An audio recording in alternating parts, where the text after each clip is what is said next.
Welcome to CADDVerse. So previous video we completed all the Sketcher tools.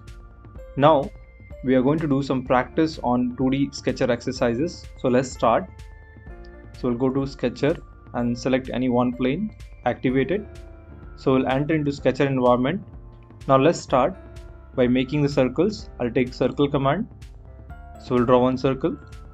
So if we take command one time, it will be cancelled.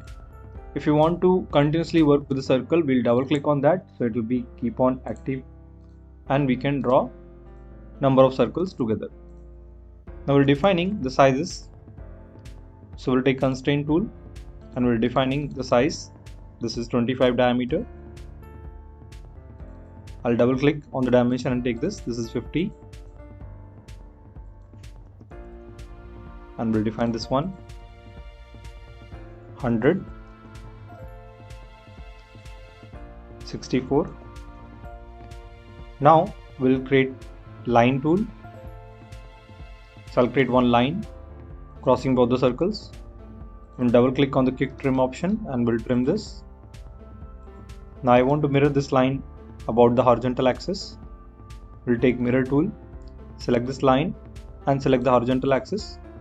Now we'll define the distance between both the lines to be 10 distance. Now I want to locate this circle also, so we'll define with respect of origin. It will be placing at 100 distance. Now we're going to trim the circles. We'll double click on the quick trim option and we'll trim this.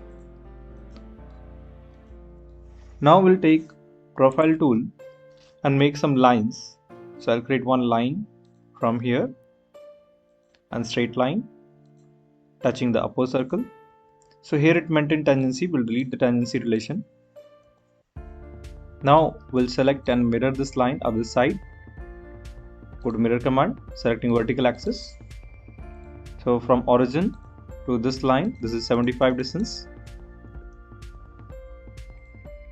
And total, this is 25. Now we'll define this line to vertical condition. We'll go to constraint and define to vertical.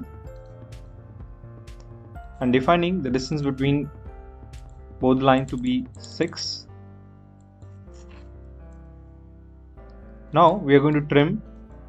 So we'll take quick trim, double click on this and we'll trim the circle. Wherever it's not required, we'll remove it. So this is how we have done the first exercise. If you like this video, subscribe our channel and thank you for watching this video.